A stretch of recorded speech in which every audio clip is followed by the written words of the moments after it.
자, 그러면 박병창 이사님과 함께 오늘 시장 이야기 한번 가볼까요? 어서 오십시오. 어서 오세요. 예, 안녕하십니까. 네, 반갑습니다. 자, 하여튼 오늘도 시장 이야기, 미국 시장 마감부터 한번 가볼까요? 네, 미국 시장이 이틀 동안 저점으로부터 기술주, 특히 데이터 센터 관련주들 AI 주 중에서 급반등을 했었죠. 큰 폭으로 반등을 했습니다. 네. 오늘 매물이 좀 나왔습니다. 그래서 오늘 뭐 소폭 하락하는 그런 모습을 나타냈습니다. 이틀 연속 반등을 좀 했고요. 그리고 종고점 S&P 500이 7,000포인트 근처까지 갔죠. 네, 그런 상황 속에서 매물이 다시 나왔고요. 그거보다는 이제 저점에서 급반등한 AI주들이 이제 이게 급반등이라는 표현을 썼는데 뭐 15%, 20%씩 상승을 했거든요. 네. 그래서 매물이 좀 나오는 그런 모습을 좀 나타냈습니다. 그래서 다시 조정을 좀 보였다라는 정도입니다.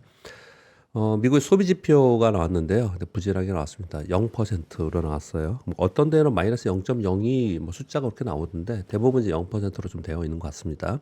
12월 지표예요. 소비 시즌이잖아요. 네. 그래서 이제 이 부분에 대해서 경기 둔화 우려가 좀 나온 상황인 거고요. 오늘 미국 시장에서 고용 지표가 나옵니다. 네. 이거는 지금 아예 미국이 지금 전체 월가에서 걱정을 엄청 하나 봐요. 미리 예고를 엄청 하고 있습니다. 이게 이거는 좀 좋지 않게 나올 거라고 네. 좀 얘기를 하고 있어요. 그래서 그렇다면 이러한 경기 지표들이 좋지 않은 상황이 된다면 금리 인하에 대한 기대감이 좀 높아지지 않겠냐라는 얘기와 함께 국채 수익률이 소폭 하락했습니다. 꽤 많이 하락했습니다. 그동안에 조금씩 하락을 해서 네. 10년 만기 국채 수익률이 4.14%까지 하락하는 그런 모습을 좀 나타냈습니다. 그리고 또 하나의 특징은 어제 제가 적어왔는데 읽어드리지 않고 그냥 넘어갔는데 일본의 다카이치 내각이 압승했지 않습니까? 네. 니케이 225가 3일 연속 급등하면서 역사적 신고가를 계속 경신하면서 올라가고 있습니다. 근데 특이한 점은요. 장기물 채권 수익률이 상승했거든요. 근데 엔화가 154엔까지 떨어졌어요. 그래요? 그래서 이걸 보면서 또 이제 보고서들이나 이런 거 보면은 요번에 이례적인 현상이 나타났다. 예상과 다른 현상이 나타났다. 이런 네. 표현을 좀 하고 있거든요. 그래서 다카이치 내각이 이제 재정 확장 정책들이 쓰면서 그런 국채 발행을 늘릴 거고 그러면 장기물 채권 수익률이 상승하고 그러면 엔화가 상승을 하면서 엔화 약세가 될 것이다라는 게 일반적인 생각이었어요. 네. 저도 이제 그렇게 말씀을 이제 드렸고 이제 그걸 주시해야 된다 말씀을 드렸는데 엔화 강세가 됐어요. 근데 이유들은 어떻게 얘기하냐면 이번 다카이치 내각의 압승으로 인해서 일본 경기가 좋아질 거다. 그래서 결국은 경기가 좋아지면 네. 한 나라의 통화는 강세가 되는 게 이렇게 얘기를 하거든요. 네. 그럴까요? 그럴까요? 그런 부분보다는 일단 엔화에 대해서는 연준이 딱 나서면서 일단락 정리를 한번 한 것 같아요. 단기적으로. 여기 함부로 여기 공격하지 마. 네. 우리가 보고 있어. 이런 부분들이 좀 작용하지 않았나로 저는 생각을 합니다. 그런데 아무튼 시장에서는 이게 좀 반대, 시장에서 생각했던 거와 반대 현상이 좀 나타나고 있어서 근데 뭐 상대적으로는 우리한테는 우리 원화 때문에 그렇죠. 우려를 네. 했었는데 좀 안도할 수 있는 상황이 됐다라는 부분이 좀 있습니다. 그리고 금은 5,048달러, 금 선물은 여기서 5,000달러 이상 위에서 좀 왔다 갔다 하고 있고요. 비트코인 선물은 7만 달러 위로 갔다가 약간 다시 하락하는 모습을 나타냈습니다. 기술주가 하락을 좀 했다고 말씀드렸는데요. 필라델피아 반도체 지수가 0.68% 하락을 했고요. 샌디스가 7%, 그리고 웨스턴 디지털이 8% 하락을 했습니다. 반면에 뭐 오라클은 2% 상승하고 델은 4% 상승하고 왔다 갔다 하는 그런 모습을 좀 나타내고 있습니다. 그래서 그동안에 좀 급등했던 종목들은 좀 빠지고 네. 급락했던 종목은 좀 반등하고 그런 모습을 좀 나타내고 있고요. 전반적으로는 또 기술주가 매도가 나오니까 상대적으로 다우는 플러스 0.1%예요. 이쪽으로 좀 매수가 들어오는 그러니까 수급의 변화가 좀 생기고 있습니다. 좀 이따 다시 한번 설명을 드리도록 하겠습니다. 근데 이제 월가 자료들을 보면요, IB에서 나오는 보고서들을 보면은 미국 시장에서는 작년만큼 그렇게 강한 매수세가 아니다라는 표현을 되게 많이 합니다. 되게 많이 해요. 그래서 작년까지는 굉장히 강한 매수세가 있었는데 올해 들어서는 그동안에 강했던 매수세가 미국에서 벗어나서 유럽이나 아시아로 좀 간다. 네. 그리고 기술주에서 경기 관련주로 간다. 이런 얘기를 좀 하거든요. 근데 그런 얘기 있을 때마다 저의 고민인지 모르겠지만 여러분들은 어떻게 생각하실지 모르겠는데 그냥 말만 하고 또 계속 기술주 사는 거 아니야? 이런 생각이 들거든요. 여태까지 계속 그래왔기 때문에. 네. 그런데 이제 그런 전략이 나오면은 이 대규모 펀드들은 전략에 맞춰서 그냥 딱딱 맞춰서 기계적으로 거래하는 그런 부분이 사실은 미국에는 좀 있는데 이번 1월 지나고 이제 2월 되면서 이번에 지금까지의 올해 들어서 거래를 보면 다분히 그런 움직임이 있는 것 같다라고 많이 보여집니다. 네. 그래서 미국 시장의 전체적인 강세 기조는 유지하지만 안에 수급의 변화가 생기고 있다라는 거죠. 그래서 그런 부분들을 지금 말씀드렸는데 이어서 말씀을 드리면 이런 겁니다. 전체적인 강세 시장은 이제 기조는 유지하고 있어요. 그러나 수급의 이동 또는 순환 흐름이 나타나고 있는데 길주하고 내수 또는 경기 관련주가 왔다 갔다 하고 있고요. 그리고 미국 주식과 유럽 및 아시아 증시에서 돈의 흐름이 왔다 갔다 하는 그런 모습을 나타내고 있어요. 그래서 이 전반적으로 보면 기저의 유동성 및 AI 성장 기대는 유지하고 있지만 수익률 제고를 위해서 수급의 변화가 생기면서 이런 일들이 벌어지고 있다. 이렇게 해석을 월가의 자료를 저는 이번에 오늘 뭐 특별히 쓸 말이 없어서 네. 월가에 이렇게 보고서들이 나오더라고요. 이렇게 좀 보고 있는 것 같습니다. 그렇게 설명을 드리겠습니다. 어제 우리 시장은 코스피 0.07% 강보합으로 끝났고요. 5,301포인트, 코스닥은 1% 하락했습니다. 조 단위로 맨날 거래하다가 어제는 거래가 많지 않았습니다. 개인들은 한 1조 정도 팔았고요. 외국인은 한 1,000억 샀고 기관들이 6,300억 샀는데 거의 대부분 금투가 샀습니다. 네. 그리고 코스닥도 그런 모습을 나타내고 있고요. 아침에 0.98% 시작을 했습니다. 미국 강세를 보고서요. 그래서 아침 시작하자마자 현대차와 로봇 관련주들이 이제 강세를 보였는데 밀리더라고요. 윗골을 좀 내면서. 그래서 하자마자 한 1.2%까지 올랐었는데 상승폭을 좀 줄이다가 오후 들어서 마이너스 살짝 갔다가 다시 어떻든 강보합으로 마감하는 그런 모습을 나타내서 전반적으로 시장의 흐름이 이제 뭐 한쪽으로 막 가는 것보다 어제 하루만 설명을 드린다면 네. 약간 눈치 보는 차익 매물도 좀 있고 그런 모습이 좀 나타났습니다. 삼성전자도 뭐 약보합이고요. SK하이닉스도 한 1% 정도 하락하는 그런 모습을 나타냈는데 제가 지금 거래가 줄었다는 표현을 좀 드렸는데 이 수급 자체 주체별 수급도 그렇잖아요. 제가 지금 요걸 그냥 하나 떠왔습니다. 오늘 그냥 뭐 수요일이긴 한데 삼성전자의 일봉 차트인데 왜 이런 걸 가져왔을까? 밑에 거래량 때문에 그렇습니다. 오늘 이 거래량만 보세요. 저는 이제 차트를 이렇게 봅니다. 일봉 보고요. 저 밑에 있는 121선 막 이런 거 그려놓잖아요. 이제 그런 건 안 보고요. 네. 그냥 21선 정도까지만. 61선까지 빠지면은 그냥 폭락한 거예요. 많이 빠지는 거예요. 네. 거기까지 뭘 쳐다보고 있어요. 그냥 20일까지만, 5일, 10일, 20일까지만 이렇게 보는 편이고요. 참고로 어떻게 보는지 그냥 말씀을 좀 드리는 거예요. 그리고 밑에 거래량을 제일 중요하게 크게 보고요. 그 밑에는 외국인 수량 증감, 기관 수량 증감, 저는 이렇게 심플하게 이렇게 보는데요. 이 거래량을 가장 중요하게 봅니다. 지금 말씀드린 건 뭐냐면 지금 최근에 보세요. 이게 어제 거래량입니다. 이게 그저께 거래량이에요. 거래량 거래대금이 다 같이 이렇게 빠지고 있는 상황이에요. 근데 주가가 올라간 상태에서 이틀 동안 약간 조그만 음봉을 보이면서 조정을 살짝 보이고 있는데 거래량이 없다. 이 얘기는 네. 뭘까요? 공부 많이 하셨으니까. 사는 사람이 적다. 네? 사는 사람이 적다 아니에요? 사는 사람이 작다? 아하이. 파는 사람도 작은 거죠. 에. 눈치 보고 있는 거죠. 눈치라고. 예, 눈치. 이주호 씨. 눈치가 반망입니다, 없네. 반망. 반망이잖아. 이 거래량이 없다. 이게 전에 제가 샌디스크 얘기를 하면서 샌디스크 얘기할 때 그때 못 들었어요. 들었어요. 참 답답하니. 그날 양봉을 내면서 윗골을 날았는데 거래량이 크게 증가했는데 양봉이긴 했는데 윗골이 달면서 네네. 양봉이 했는데 거래량이 폭증했어요 그날. 그래서 이거 매물이 나오는 거다. 네네. 사는 사람도 많지만 파는 사람이 많기 때문에 그러는 거다. 그리고 결국은 결과론적인 얘기지만 샌디스크 어떻게 됐어요? 그 이후에 계속 빠졌습니다. 많이 빠졌어요. 네. 그 다음 날 올랐다가 그 다음부터 이렇게 빠지는 모습이 나타나는 거죠. 그러니까 수급에 사람들이 어느 시점에 파냐 안 파냐를 되게 중요하게 차트에서 보는 거거든요. 근데 이게 거래량이 없어요. 이거 내가 갖고 있어. 그럼 어떻게 해야 돼요? 사는 사람 파는 사람이 없다는 거니까 나도 가만히 있어야지. 나 혼자 팔아요. 나 혼자 사고 이런 건 아니죠. 네. 차트에서 그런 걸 좀 설명을 드리는 건데 네. 굳이 왜 이렇게까지 설명을 드리냐면 지금 이 차트는 매물이 나오는 그런 차트가 아니고 지금 약간 거기서 쉬어가면서 관망하고 있다. 이렇게 좀 볼 수가 있겠습니다. 그래서 전체적인 시황에서는 어제도 그래서 전체적으로 강보합으로 끝났다. 이 설명을 드리는 거예요. 시황을. 네.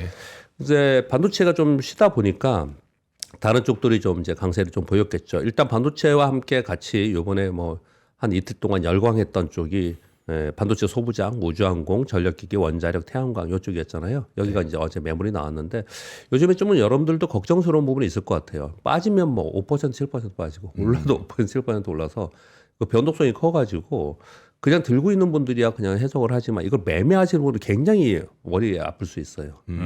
자칫 잘못하면 그냥 10% 금방 그냥 하루에도 마이너스 나고 플러스 날 수 있는 상황이라서 굉장히 좀 쉽지 않다. 네. 이렇게 좀 말씀드리겠고요.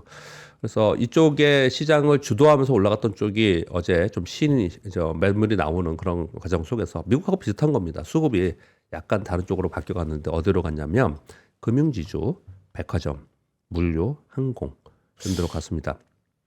제일 좋은 데는 이제 지금 여전히 금융주주하고 금융주가 제일 좋습니다. 신한지주, KB금융, 하나금융, 우리금융, 한국금융, NH증권 이런 종목들은요 조정도 없었어요. 이번에 조정 보이는 구간이 1월 달하고 2월 초에 좀 있었잖아요. 얘들은 뭐 거의 조정도 없이 지금 네. 가고 있는 상황. 왜 그럴까요? 이거는 실적도 실적이지만 상법계죠. 예, 얘네는 모멘텀이 지금 대기되어 있는 상황입니다. 이쪽 섹터는. 백화점은 어때요? 그러니까 이 백화점이 충절을 기대하는 단기 테마인지 예. 아니면 뭐가 바뀌고 있는 두 건지. 가지인 것 같아요. 그러니까 하나는 지금 말씀하신 춘절 대기가 그래서 왜냐하면 요즘에 보면은 면세점 관련 종목들도 오르고 네. 그리고 항공주도 좀 오르고 이런 부분들이 좀 있었어요. 그래서 춘절 관련된 내용들도 있고요. 물론 누수도 있었습니다. 1월에 전체 여객자 수가 사상 네. 최다수라고 지금 합니다. 이거 누수를 좀 가져왔는데 첫 번째 그런 부분들이 이 하나가 있고 인바운드의 내용들이 하나가 기대가 있는 거고요. 또 한 가지는 쿠팡 관련해 가지고 네. 쿠팡 관련해서 이들이 이제 일요일 날, 휴일 날 열 수 있는 거 하고요. 네, 그렇죠. 할 수 있는 부분하고 그리고 새벽 배송, 새벽 배송. 이런 부분들이 일단 호재성으로 이제 된 것 같고요. 그리고 또 하나는 좀 긴 얘기지만 그게 가능할지에 대해서는 지금 봐야겠지만 우리나라 내수가 조금 좋아지지 않을까라는 기대감이 좀 있는 것 같아요. 그거 이따 좀 자세히 설명을 네네. 드리겠습니다. 네, 그런 부분이 좀 있고요. CJ 대한통운은 물류니까 당연히 이제 같이 좀 올라가는 모습을 좀 나타냈고요. 그래서 요즘에 항공 그리고 백화점 그리고 호텔 이런 종목들이 좀 올라가는 그런 모습을 나타냈습니다. 그래서 어제 강세 ETF는 금융지주, 고배당, 은행증권 그리고 핵심 전력, 자동차 로봇 이렇게 올랐고요. 전체 이거 순서대로입니다. 금융지주하고 고배당, 은행증권이 제일 셌습니다. 요거는 뭐 우주항공이니 전력기기니 아니면 반도체니 이런 쪽이 시다 보니까 또 네. 이쪽이 또 상대적으로 강한 그런 모습을 좀 나타냈습니다. 우리 미국 시장은 아까 설명을 좀 드렸고요. 우리 시장에 대해서는 이렇게 설명을 좀 드리면 될 것 같습니다. ETF 투자가 대중화되고 있다는 건 이제 연속 며칠 동안 말씀드렸으니까 이제 그만하고 ETF 순자산을 설명할 때 우리가 300조라고 얘기했죠 맨날. 네. 355조가 됐다고 합니다. 25거래일 만에 50조 원 증가했다고 합니다. 야. ETF 순자산이 25거래일 만에 그러니까 올해 들어서 50조 원 증가했답니다. 오, 50조 원. ETF에 예, ETF에. 그러니까 엄청나게 ETF로 지금 자금이 들어가는 그런 모습이 좀 나타나고 있는 거고요. 그리고 그 중에 뭐 하나만 어제 뉴스거리가 됐기 때문에 하나만 좀 가져오면은 코덱스 반도체 ETF 있잖아요. 네. 이게 작년 말에 1.7조였는데 지금 10일 기준으로 3.35조 더블로 ETF 자금이 그 자금이 모인 거 아니면 그 자산이 그러니까 늘어난 거 자산이 늘어났다는 거예요. 그만큼 들어왔다고. ETF를 샀다고요. 샀다고요? 네. 네. 그게 궁금하신 거 아니에요? 그러니까 가격이 가격이 올랐으니까. 올랐다는 네. 측면. 그러니까 예를 들어서 예. 여기서 뭐 한 1조 원씩 사고 있었으면 네네. 한 70%는 올랐을 거 아니에요? 네네. 그것만도 1조 7천억 아니냐? 아니 순 자산인데 들어온 돈이. 아 그래요? 네, 들어온 매수한 돈만. 돈이. 매수한 돈이 그렇게 좀 말씀드리고요. 네. 그래서 ETF 영향력이 크다 지금은. 그래서 등락폭이 심하게 나타나고 변동성도 크다. 그렇게 좀 정리하겠습니다. 우리 ETF 시장에 진짜 대해서. 많이 사시는 것 같아요 요즘에. 예. 예. 좀 개인들이 특히 이제 약간 좀 있는 분들이 아니면 뭐 이렇게 직장에 이렇게 바쁘신 분들은 일일이 내가 막 실시간 대응 못 하니까 예. 그냥 ETF 이렇게 하시는 분들 많은 것 같아요. 일단 뭐 정프로님 어젠가 그런 말씀 하시던데 ETF 예전에는 막 1%씩 오르고 막 이랬잖아요. 올라야 뭐 급등해서 3%막 이랬잖아요. 예. 그럼 지금은 뭐 7, 8% 올라니까 그렇죠, 개별 그렇죠, 종목에 뭐 ETF도 종목이긴 하지만 예. 굳이 네. 뭐 할 필요 없이 ETF로 그냥 매매해도 충분히 변동성이 확실히 되기 때문에 일단 화끈한 거 좋아하잖아요. 맞아요. 좋아진다면서요. 화끈한 거 좋아하고 또 요즘 그 배당 ETF도 또 예. 진짜 많이 사시고. 해당 ETF는 뭐냐면 모멘텀이 대기되어 있잖아요. 네. 예. 그래서 이번에 연휴에 넘어가면은 뭘 넘어갈 거냐. 만약에 이란 리스크를 생각한다면 우주항공 방산을 조금 ETF 사도 됐고 네. 아니면 그런 거 상관없이 뭔가 좀 현금성으로 안전하게 좀 가져가고 싶다 그러면 현금이 가장 안전하지만 배당과 뭐 또는 그 자사주 관련된 그러니까 요번에 3차 3법 개정과 네. 관련된 것들 있잖아요. 그런 ETF를 가지고 넘어가는 것도 뭐 괜찮지 않나. 그렇게 어제도 말씀드렸습니다. 네, 뉴스 전해드리겠습니다. 트럼프 대통령이 우크라이나 전쟁 올해 6월까지 무조건 끝내야 된다. 마감 시한을 설정했다. 이런 뉴스가 하나가 있었고요. 그리고 어제 그 좀 전에 제가 12월 소매 판매가 둔화됐다 이렇게 말씀드렸잖아요. 전월 대비 0%인데요. 예상이 0.4%였고요. 11월에 0.6% 증가했어요. 12월임에도 불구하고 연말 소비 시즌인데 네. 소매 판매가 0%로 됐습니다. 자동차가 마이너스 0.18, 자동차 제품이 마이너스 0.41, 의류가 마이너스 0.7, 백화점이 마이너스 0.71. 이게 이제 12월에 기상악화 때문에 일시적으로 그러지 않았냐 이런 얘기를 좀 하고 있는 건데 일회성인지 확인을 좀 해보자라고 얘기는 하면서도 상당히 걱정을 좀 하고 있습니다. 근데 왜 이런 일이 벌어졌는가에 대해서는 아마도 이게 영향을 줄 것 같습니다. 이 지금 뉴욕 이게 보면은 이 자료들이 전체적으로 소매 판매 자료도 나오고 또 뉴욕 연은에서도 자료 나오고 그러는데 뉴욕 연은에서 4분기에 가계부채 신용보고서가 발표가 어저께 동시에 같이 됐어요. 네. 거기 봤더니 전체 부채 중에 연체 비중이 4.8%, 신용카드 부채가 전년비 5.5% 증가, 학자금 대출 연체율은 9.6%. 그래서 미국은 학자금 대출이 엄청나잖아요. 맞아요. 네. 그래서 중간중간에 왜 선거가 있거나 이럴 때 이거 탕감해잖아요. 네, 맞아요. 탕감해주잖아요. 근데 9.6%나 된다라는 거예요. 그래서 가계 신용 건전성 악화가 뚜렷하다 이렇게 얘기를 좀 하고 있고요. 그리고 그 다음 내용이 아주 의미심장합니다. 사실 가계들이 자산 중에 주식 비중을 봤더니 상위 1%가 50%고 하위 59%는 1.1%라는 거예요. 와, 완전 빈부격차가 너무 큰데요. 그게요. 전 국민의 절반이 네. 주식 1%밖에 안 들고 있다. 안 들고 있고 상위 1%가 또 50% 갖고 있고. 네. 아, 절반이 아니네. 59%면 거의 이런 보고서를 지금 뉴욕 연은에서 냈어요. 이거하고 연결이 되면은 왜 그런지 알겠죠. 네. 이게 보면은 돈 많은 사람들이 써봐야 이게 뭐, 필수 소비재는 아마 좀 쓸 거예요. 네네. 근데 이제 내구성 있는 소비들이나 뭐 이런 것들이나 아니면 좀 비싼 것들이나 여기 보시면 백화점 뭐 이런 전자제품 이런 거 다 줄잖아요. 네. 네, 이런 것들이 좀 줄고 있는 상황이 여실히 나타나고 있는 거라서. 근데 미국은 이런 게 있죠. 그 소위 어렵다는 사람들이 안 되겠다 해가지고 그래서 그러면 뭔가 해줄 것처럼 또 새로운 대통령 뽑고 새로운 대통령 뽑고 그러는 거잖아요. 근데 이번 대통령이 그러면은 그렇게 해줄 거냐? 그렇게 지금 안 해주고 있는 거잖아요. 심지어 이번에 전 국민에게 뭐 감세 효과로 인해서 전 국민에게 실질적인 현금 지급을 할 수 있도록 3월에서 4월에 한다고 해요. 지금 그 대기되어 있어요. 네. 미국은 굉장히 그걸 중요하게 생각합니다.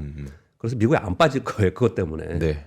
그걸 계속 이제 바라보고 있는 거거든요. 근데 그것도 세금을 통해서 주면은 그러면은 결국 세제 혜택을 받는 사람들은 결국 더 돈이 있는 사람들이 혜택을 받는 거다라는 네. 보고서들이 나왔다고 한번 제가 읽어드린 적이 있습니다. 맞아요. 지금 미국의 상황이 이제 그런 상황이라서 결국 K자형으로 전체적인 시장을 떠받치고 경기를 떠받치는 부분들이 위쪽에 있지만 그렇지 않은 쪽은 상당히 좋지 않은 것들이 이렇게 나타나고 있다. 이런 부분들을 지금 볼 수 있는 지표였습니다. 그래서 전반적으로 좀 걱정을 하고 있는 부분도 있다라고 말씀을 드리겠습니다. 중국이 미국 국채 매입 비중 축소 공고 어제 나온 뉴스인데 제가 어제 얘기 못 드렸어요. 근데 이게 왜 제가 이걸 어제 건데 설명을 드리려고 이걸 가져온 거예요. 중국 영내 은행들에게 미국 국채 매입 제한하고 비중이 높은 경우에 매도를 촉구했다라는 게 나왔거든요. 근데 이건 중국은 계속해서 미국 국채를 줄여오고 있는 상황이었습니다. 네. 최근 들어서 이렇게 나온 것은 미중 간 이걸 보면서 이제 혹시나 오해하실까 봐 그런데 물론 그런 부분도 있겠지만 미중 간 경쟁 또는 패권 경쟁에서 이런 일들이 벌어진다라고 보는 쪽이 있는 것 같아요. 네. 근데 이 보고서를 이 뉴스와 함께 이 보고서를 자세히 읽어보면은 어떤 내용이냐면요. 중국은 지금 미국 채권에 대해서 우려를 되게 많이 하고 있다라고 해요. 미국 채권에 대해서. 그러니까 채권 시장에서 우려를 하고 있다라는 거예요. 그래서 그 부분이 오히려 지금 이번에 줄인다는 것은 그러니까 은행들에게 채권을 주는 거는 채권 경제 이런 문제가 아니고 미국 채권 위험할 수 있다라고 공고를 했다라는 내용들이에요. 그러니까 약간 좀 다르다는 설명을 드리기 위해서 어제 뉴스인데 하나를 가져왔고요. 네네. 그리고 뭐 조선일보의 뉴스인데 그냥 짧게 말씀을 좀 드리면요. 중국이 자국 기업인들에게 일본 방문 자제 공고령을 냈다라는 얘기를 좀 하고 있습니다. 그래서 뭐 일본과 중국의 이런 대치들은 아마도 이게 좀 더 길게 가지 않을까라는 얘기들이 현재 있는 상황에 있어요. 우린 주식 투자하는데 왜 그러냐? 이게 되게 중요해요. 이게 분명히 주식시장이 어떤 섹터에 영향을 주고 안 주고 막 이런 부분이 있을 거라고요. 그래서 이런 부분들도 뉴스를 좀 가져왔습니다.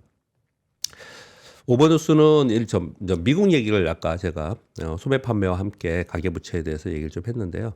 우리나라 뉴스가 6번에 있습니다. 우리나라가 2020년 성장률 전망치가 CT, UBS, 노무라, 뭐 BNP 파리까지 있는데 작년에 1%대였잖아요. 네. 그래서 올해 전망치가 1.8, 1.9가 상단이었어요. 상단이었거든요. 일제히 다 올렸습니다. 2.4, 2. 왜 웃으세요? 아니, 맨날 바꿔요. 그러니까 일제히 다 바꿔서 내릴 때가 있었는데 예. 일제히 다 바꿔서 이제 올리네요. 예. 네. 그래서 CT는 2.4까지 그리고 BNP 파리는 2.3까지 이렇게 좀 올렸습니다. 아직 못 올리고 있거나 뭐 천천히 하는 데도 있고 일제히 다 올렸는데 왜 그랬냐가 되게 중요할 거 아니에요. 그래서 설명을 드리는 겁니다. IB 8곳 중에 평균이 2.1%인데 전부 다 올린 이유가 반도체 슈퍼사이클로 수출 회복이 견인됐다. 이 얘기를 하고 있는 거고 BNP 파리바의 내용은 의미가 있어서 이걸 읽어드리고자 하는 겁니다. 향후 몇 년간 내수가 성장률 개선의 주요 축이 될 수 있을 것 같다. 우리나라 내수요? 네. 그래서 한번 읽어드리는 거예요. 얘들은 이렇게 얘기하는 사람이 있더라. 이거 좀 있긴 있던데 저도 몇 개 봤어요 이 내용. 그래요. 그러니까 자산 가치가 올라가게 되면서 그 다음에 이제 시차를 두고 소비가 좀 따라오더라 이런 분석들이 좀 있긴 있었어요. 네. 그 밑에 줄을 읽어보면 나오죠. 자산 효과, 확장력 재정 등의 영향으로 소비 개선 가능성이 크다. 일단 반도체 슈퍼사이클은 많이 들으셨으니까 이제 이해하시잖아요. 네네. 그리고 거기 제가 빨간 글씨로 하나 써왔습니다. 이걸 보면 딱 그냥 답이 제가 뭐 여태까지 고민했던 게 답이 다 나오는 것 같아요. 이게 맞다면. 올해 메모리 시장 전체 시장의 매출 사이즈를 5,500억 달러 전망을 했네요. 트레이드 포스에서. 네. 작년에 2,357억 달러였어요. 작년에 말도 안 되지. 2배입니다. 와. 이거 메모리 시장만 얘기하는 겁니다. 전체 반도체가 아니고. 어. 메모리 시장의 시장 점유율이 삼성전자, SK하이닉스가 몇 %죠? 그게 합쳐서 거의 60% 60% 없습니다. 그러니까 D램은 70% 정도 네네, 넘고요. 그쵸. 네네. 랜드는 랜드가- 한 조금 낮아가지고 둘째 합쳐서 60% 좀 넘어요. 음. 그러면 5,500억 달러면 이거 단순 딱 계산이 나오잖아요. 5,500억 달러면 우리나라 원화로 따지면 한 820조 정도, 800조 좀 넘습니다. 800조. 그러면 그 중에 68에 48, 480조. 그럼 500조의 매출이 우리나라 거라는 거잖아요. 네. 그럼 그래서 영업이익률 계산하면 그럼 삼성전자, SK하이닉스 딱 나오잖아요. 영업이익이. 네네. 그렇게 나오겠죠 계산이. 그러니까 얘들이 두 개 합쳐가지고 처음에는 200조 얘기하다가 지금은 뭐 300조 가까이 얘기하는 200조에 300조 얘기를 하지 네. 않습니까? 이거 보면은 그렇죠. 이게 이 수치가 맞다면은 충분히 그럴 수 있는 게 타당한 거예요 지금요. 이게 우리 시장의 GDP 성장, 우리 전체적으로 GDP 성장률을 전망치를 높이는 게 일단 이거는 이제 됐어요. 이제 그걸 보면서 또 하나는 지금 우리가 의구심을 갖고 의심하는 부분 중 하나는 자산 효과와 확장적 재정이 있기는 하지만 이것으로 인해서 내수가 앞으로 점차 조금씩 좋아질 수 있을까에 대해서는 논란의 여지가 있겠죠. 그렇죠. 사실 있게 누가 얘기하는 사람도 있고 아닌 사람도 있고 근데 이제 이런 내용을 가지고 온 이유는 요 얘기를 좀 하고 싶어서입니다. 이런 보고서들이 나오는 이유는 시장이 지금 5,000포인트를 넘어섰지 않습니까? 특히 삼성전자를 생각을 해보세요. 거의 대부분 삼성전자 다 가지고 있습니다. 그래서 삼성전자가 전체 개인 자산의 부를 다 높여놨어요. 전부 다 높여놨습니다. 근데 우리는 예전에 비해서 지수가 5,300까지 왔는데도 그렇게 들썩들썩 떠들썩하지 않죠. 그렇지 않습니까? 네. 뭐 뉴스도 그렇고 오히려 비판이 많은 것 같아요. 보면은. 근데 그렇지 않아요. 지금 그러니까 그런 게 떠들썩하고 이런 분위기는 지금 분명히 아니란 말이에요. 네. 근데 그런 이유가 뭔가 생각을 해보면은 지금 제가 가지고 있는 삼성전자라든지 일본 뭐 다른 종목도 진짜 신고가 나는 종목 많거든요. 개별 종목 빼놓고는 대부분 일반적으로 거래하는 ETF를 거래했던 펀드들도 수익이 다 났을 거라고요. 네. 이 사람들이 지금 나 돈 벌었어라고 별로 얘기를 안 하고 있는 것 같아요. 근데 소비는 있을 거라는 생각이 든다는 거죠. 그래서 자산의 부의 효과는 분명히 되게 중요합니다. 미국이 그렇게 지금 가오고 있잖아요. 네. 그러니까 우리도 이건 시차를 두고 갈 가능성은 분명히 있다라고 생각해 볼 수 있는 부분이라는 거죠. 근데 제가 얘기하면 여러분들이 뭐 네 생각이지 할 거란 말이에요. 그래서 왜 아이비들이 이런 보고서들이 나오고 있다라는 걸 제가 말씀을 좀 드리려고 하는 겁니다. 네. 그렇게 말씀드리겠고요. 그리고 엔스로픽이 최대 10기가와트 규모의 데이터 센터를 구축한다 그러는데 이거 왜 이 내용이 중요하냐면요. 여기 중간에 가로쳐놨는데 1기가와트 규모의 데이터 센터 구축 비용이 500억 달러 든다고 합니다. 그러면 이거 하나만 5천억 달러가 필요한 거야? 어마어마한 돈이 지금 필요한 상황이 좀 된 건데 실제로 이거를 그냥 계획만 해놓고 실행 안 할 수도 있잖아요. 그런데 이 내용을 읽어보면은 구글 출신의 데이터 센터 구축 경험이 있는 임원을 여러 명이 이번에 영입을 했다는 거예요. 네. 그래서 실제로 이 진행을 좀 하고 있는 상황인 거고 데이터 센터 10개를 10기가와트 정도의 이런 규모로 데이터 센터 구축이 완벽하게 되지 않는다 하더라도 상당히 큰 규모의 데이터 센터 구축이 엔스로픽을 통해서 지금 될 것이다. 라는 걸 좀 생각하는 거고요. 엔스로픽은 그동안은 본인들의 데이터 센터가 없었던 거예요. 예. 뭐 다른 거 빌려 쓰다가 그렇죠. 이제 아예 자기가 짓겠다. 그러다 보니 이제 어마어마한 돈이 필요하잖아요. 네. 공식 투자 발표는 2029년까지 1,800억 달러 쓴다고 했었거든요. 네. 근데 이제 이거대로 만약에 자기들 계획대로 얘기하면 5천억 달러가 필요한 거잖아요. 이거 돈을 어디서 구하겠습니까? 그래서 IPO를 빨리 준비하고 있다. 네. 그 얘기를 좀 말씀을 드리는 거고요.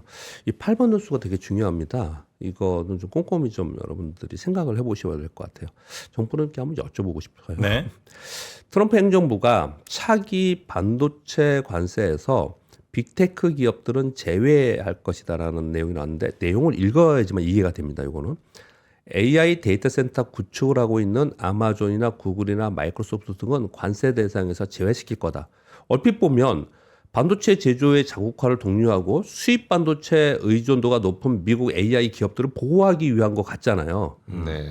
근데 그러니까 이 얘네들을 보호하기 위해서 우리 맨날 이런 얘기 하잖아요. 이거 관세 높여봤자 지네들만 손해지. 이거 사야 되는데 얘들은 무조건 우리 맨날 그 얘기를 하고 있었잖아요. 네. 근데 지난번에 대만과 미국이 무역 협상하면서 특히 대만의 TSMC에 미국 내 제조 공장 건설을 하면은 거기에 2.5배에 달하는 상황 금액만큼 네네. 무관세하겠다는 얘기를 했어요. 네. 그걸 가지고 2.5배의 금액만큼 그 쿼터 한도 내에서 이 빅테크 기업들에는 관세 없이 면세 효과가 나타날 수 있도록 이거를 취하겠다라고 설명을 하고 있는 거예요. 이거 이해되세요 지금 말씀은? 그러니까 이 빅테크 기업들이 반도체를 사올 때는 예. 관세를 매기지 않겠다고요? 맞나요 이게? 그러니까 그냥 해주는 게 아니고 네.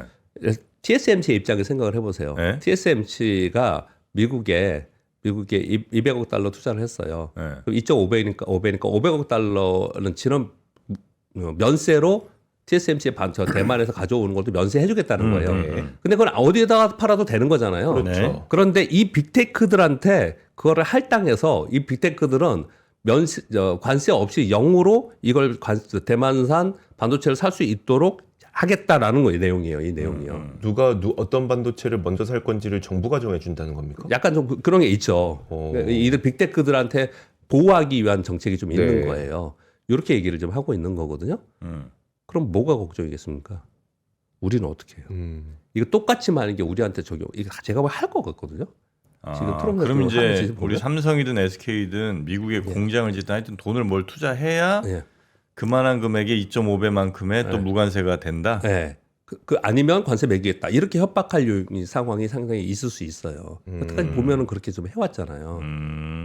그러니까 여태까지는 우리 생각에는 관세를 못 펴봤자 100% 관세 매긴다 그랬었잖아요. 네. 그래봤자 그 관세 너희들이 이거 만약에 아마존이 사과하면 아마존이면 손해 아니야. 미국만 손해 아니야라고 생각을 했잖아요.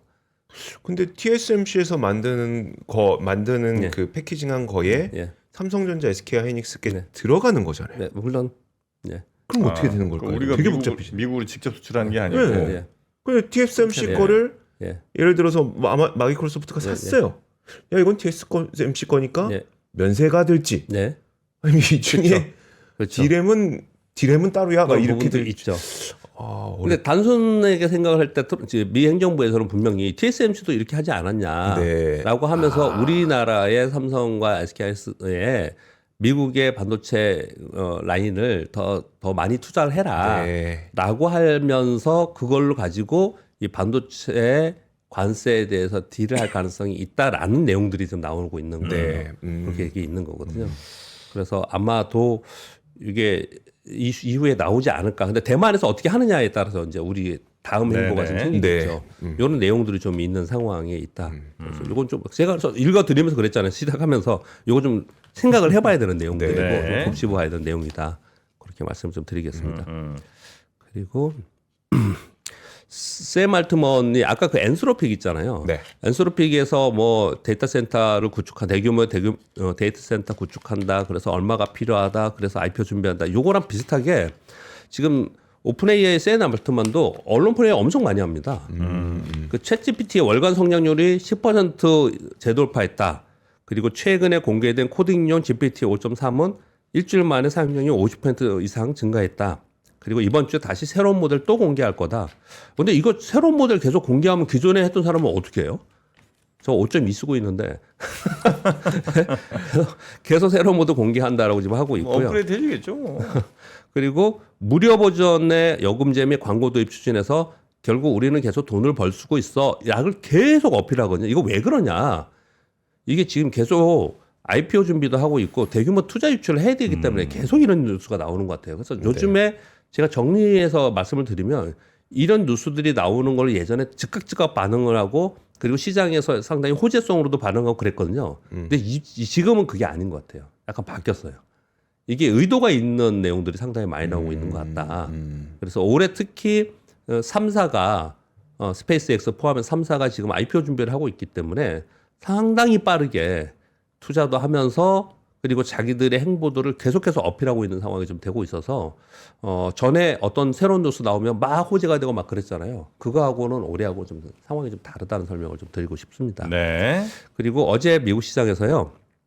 스타트업 알트루이스트라는 회사에서 세금 전략 AI 세금 전략 플랫폼 도구를 공개했어요. 그래서 어제 뭐 어디더라 이름이 LPL인가 그쪽하고 어제 찰스업하고 뭐 9% 7% 막 6%씩 어제 하라 그랬어요. 지난번에 왜 엔스로픽이 발표했을 때 똑같은 현상이 오늘 또 나타났습니다. 급여 명세서와 계좌를 분석해서 최적 세금 전략을 제안하는 AI 도구를 어제 공개했거든요. 그러다 보니까 기존 금융 서비스 기업들의 수익성 높은 자산 관리, 세무 자문 등의 마진이 잠식될 우려가 있다 그러면서 걔들이 급락했어요. 근데 이거 지난주에 똑같이 이런 일도 있었잖아요. 그리고 나서 그들 기업들의 CEO들은 전부 다 뭐라 그러냐면 이건 성장하는 과정이고 그리고 우리가 더 오히려 이런 도구를 통해서 더 좋은 서비스를 할 수 있다. 이렇게 하고 마무리가 좀 되는 것 같았거든요. 네. 근데 이게 딱 나오니까 또 하락했어요. 이 관련 쪽들이. 그러니 이거는 그냥 마무리되는 문제가 좀 아닌 걸로 계속해서 진행이 되고 있다라는 거예요. 이렇게 계속 가다 보면은 그러면 이런 AI 스타트업들이 뭐 하나 어디 쪽에 개발했어. 그러면 그 관련된들이 그러면은 마진 압박이 될 수가 있어. 또는 인원들이 좀 줄여야 되는 상황이 될 수 있어. 막 이런 일들이 벌어지고 있는 거잖아요. 이게 하나하나 지금 AI의 인프라 구축 후에 제품 서비스가 나오면서 이런 일들이 좀 벌어지고 있는 거거든요. 결국 이거는 뭐랄까 다시 되돌아갈 수는 없겠죠. 이 방향으로 지금 가고 있는 상황이잖아요. 그래서 여기에 맞춰서 기업들이 어떻든 성장이나 또는 새로운 어떤 서비스 개발을 하고 막 이런 부분들이 좀 나오고 있겠죠. 그렇지만 시장에서는 이걸로 인해서 어떤 섹터들은 안 좋고 어떤 섹터는 더 좋고 그래서 결국은 이걸 수익을 낼 수 있는 그런 기업들이 살아남고 그렇지 못한 기업들이 도태되는 이런 과정. 과거에도 우리 그런 적이 있었지 않습니까? 네. 우리 그 인터넷 시대에 그런 과정을 지금 겪고 있고 그것을 미리 지금 예고하는 게 이런 게 아닌가라고 좀 볼 수가 있다라는 거죠. 그래서 우리 기업에도 이런 게 많이 있을 수 있지 않습니까? 상당히 중요한 부분인 것 같습니다. 네. 삼성전자가 독일 펠미스 유비티움이라는 회사에서 8나노 파운드리 수주를 했다라는 뉴스가 단신으로 좀 나와 있습니다. 그 정도 말씀드리겠고요. 그리고 어제 그 대우건설 빅베스 뉴스가 어제 되게 많이 돌아다녔어. 그 대우건설가 어제 종가는 어떻게 끝난지 제가 어제 오후에는 좀 못 봤는데요. 20% 이상으로 급등해서 어제 끝났습니다. 네. 어저께 그렇게 올랐었는데 어제 제가 볼 때 24%까지 올랐었거든요.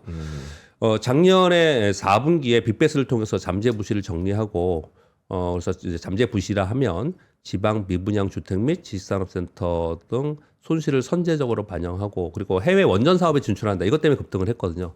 증권가에서는 건설사들이 미분양 등 잠재 손실을 선제 반영하면서 올해부터는 실적이 안정성될 거다. 이렇게 표현을 했는데 이 뉴스를 가져온 이유는 대우건설 때문은 아니겠죠. 저는 항상 그렇게 말씀드립니다. 그게 아니고 이게 지금 빅베스 하잖아요. 건설회사들이. 그러면 다른 데 어떻게 할 것 같아요? 흉내내게 합니다. 다 합니다. 다 흉내내게 합니다. 우리 기업들은 전부 다들 뭐 지주사 만들면 다 지주사 만들고 쪼개기 하면 다 쪼개기 하고 흉내를 냅니다. 그래서 아마도 다른 쪽이 이게 먼저 보여줬기 때문에 다른 건설사들이 이 흉내내기를 하는 상황 속에서 이쪽에 이슈가 될 수 있어요. 이 부분은요. 그래서 참고로 좀 하십사 가져왔고요. 그리고 인천공항 아까 말씀드렸듯이 항공주나 백화점주 이런 데는 상승을 했는데 1월 여객이 역대 최다라고 합니다. 1월 국제선 여객이 전월 동기비 5.2% 증가한 688만 명. 출국이 365만 명. 우리나라 사람 진짜 많이 가죠. 들어오기도 많이 들어오지만 많이 가네요. 365만 명이 갔다고 그러더라고요. 그리고 입국도 323만 명, 688만 명이 됐다고 합니다. 와. 지금 1월을 또 기대하고 있습니다. 이제 이번 달도 기대하고 있습니다. 2월. 이번 달 진짜 많이 나갈 것 같아요. 나가기도 엄청나게 나갈 것 같고요. 들어오기도 많이 들어올 것 같은데요. 예, 그런 기대를 좀 하고 있는. 그래서 그게 주가가 움직이는 거예요. 네. 그렇게 말씀드리겠고요. 14번은 뒤로 갈수록 제가 안 해도 되고 되는 뉴스를 좀 가져온다고 말씀드렸는데요. CME 그룹에서 올해 여름부터 개별 주식 선물 거래 원래 그 뉴욕 증권거래소에 이게 있습니다. 근데 개별 주식 선물 거래를 하는데 이거는 이제 개별 주식 선물을 우리나라도 있어요. 그걸 아시죠? 네. 삼성전자 선물이 있어요. 삼성 네, 선물 네, 네. 매수도 있고 매도도 있거든요. 근데 얘네는 레버리지 매수 매도가 가능하고 또 쇼킹한 건 뭐냐면 주 5일 거래하고 하루 24시간 거래한다고 하는 거예요. 5일 24시간. 그러니까 그 5일보다도 하루 24시간 거래한다는 24시간. 거예요. 네. 그러면 어떤 일이 벌어지냐면 우리나라랑 비교를 해볼게요. 그냥 아니 뭐 엔비디아를 하겠습니다. 뭐 엔비디아를 본주의 본장에서 거래하는 거나 아니면 우리나라에서 뭐 시간을 내서 거래하거나 또 우리가 증권사에서 해주는 거래가 또 있어요. 네. 주간 거래라는 게 있거든요. 왜냐하면 여기서 거래해주고 결제만 하는 거거든요. 네. 결제만 그렇게 해주는 건데 이게 24시간 거래가 되면은 그러면 진짜 엔비디아 선물을 가지고 뭐 레버리지 안 일으키고 하면은 선물을 가지고 하면 그냥 본주를 사고 팔고 하는 걸 똑같잖아요. 24시간 거래를 한다는 거예요. 그래서 상당히 좀 이걸 다 따라가면 너무너무 피곤해지는 주식 투자가 네. 따라가면 피곤해지는 그런 상황이 될 수 있는 부분이 있고요. 또 한 가지는 이런 거래가 선물 거래가 많이 생기면 생길수록 첫 번째 변동성이 훨씬 더 심해집니다. 왜냐하면 레버리지가 아니라 하더라도 얘는 선물이에요. 선물 자체가 레버리지가 있습니다. 그렇죠. 선물 거래. 거기에 레버리지 2배짜리 뭐 이런 거 만든다는 거예요. 그러니까 변동성이 훨씬 더 커질 수 있는 부분이 있고 또 한 가지는 선물의 원래 고유한 기능은 미래 가격을 미리 좀 예측해 보는 거거든요. 네. 그래서 이게 24시간 거래가 되면은 우리 요즘에 저 끝나고 나면 NST로 뭐 오늘 시장 막 말씀하시잖아요. 그것처럼 이 24시간 거래가 밤중에 시장이 열리지 않아도 얘 거래에 따라서 어마어마하게 이 변동성이 줄 수 있거나 아니면은 이 주가에 대해서 선반영하면서 움직일 가능성이 상당히 있어요. 네. 그런 부분들이 좀 있습니다. 알겠습니다. 여기까지 하겠습니다. 뒤에 네. 하나 뭐 가져왔는데요. 요거는 지금의 상황을 공부하는 측면에서 마이클 모블실의 미래의 투자 책 중에 한 컷을 가져왔는데 네. 요거 오늘 제가 오후에 방송하거든요. 그때 4시 반에 한번 해주시는 네, 걸로. 4시 반. 네. 그때 이제 네. 공부하는 건 아침 방송이니까 네. 오후에 좀 한번 할게요. 알겠습니다. 이거 하여튼 사람들이 이렇게 우르르 몰려가는 이유에 대한 분석을 아마 네. 그 심리 분석을 하는 것 같은데요. 그건 이제 오후에 4시 반 우리 박병창 이사님과 함께 하시면 네. 좋겠다. 오후 하여튼 많이들 좀 봐주시고 그리고 그 생명보험협회에서 저희가 있대요. 그 우수 인증 설계사라고 네. 그 뭐 보험 설계사분들 계시잖아요. 그러니까 이게 저는 뭐 판매 실적 높은 사람들 인증하는 제도인 줄 알았더니 그게 아니라 이제 고객과의 약속을 얼마나 잘 지켰는지를 네. 평가하는 그런 제도라고 하더라고요. 네. 그래서 뭐 보험을 가입하시라 이런 게 아니고 네. 보험을 가입하실 때 어떤 분들께 이 설계를 받아서 잘 좀 안정적으로 가입을 하실지 그걸 이제 선택을 한번 잘 하시라는 겁니다. 네네. 그래서 내가 지금 이야기하고 있는 그 설계사가 이런 인증 설계사인지 아닌지 그 정도 한번 확인해 보시면 어떨까. 네. 왜냐하면 이제 뭐 불안전 판매라든지 뭐 설명 대충 이런 경우들이 사실 과거 많이 있었잖아요. 맞아요. 네. 그래서 그런 거 하지 않는 인증 설계사 네, 그런 분들과 함께 나의 또 보험은 뭐 1, 2년 이렇게 하는 경우 별로 없으니까 맞아요. 뭐 10년, 뭐 20년짜리 이렇게 하잖아요. 네. 그러니까 오랫동안 하실 거는 조금 더 믿을 수 있는 보험 설계사와 함께 하시면 좋겠다. 그래서 생명보험협회에서 우수 인증 설계사 제도를 운영하고 있다는 거 꼭 알아두시고 그런 거 한번 확인해 보시면 좋겠다는 말씀 네, 드리겠습니다. 자, 그럼 우리 박병창 이사님은 여기서 보내드리고요. 내일 아침에 다시 모시도록 하겠습니다. 대단히 고맙습니다. 감사합니다. 네, 저희는 그러면 여기서 인사드리고 더블 밸류업 더 하셔야죠. 네, 저는 이제 밸류업 하러 가야죠. 밸류업 하시고 저는 내일 오겠습니다. 네. 함께해 주신 여러분 고맙습니다. 고맙습니다.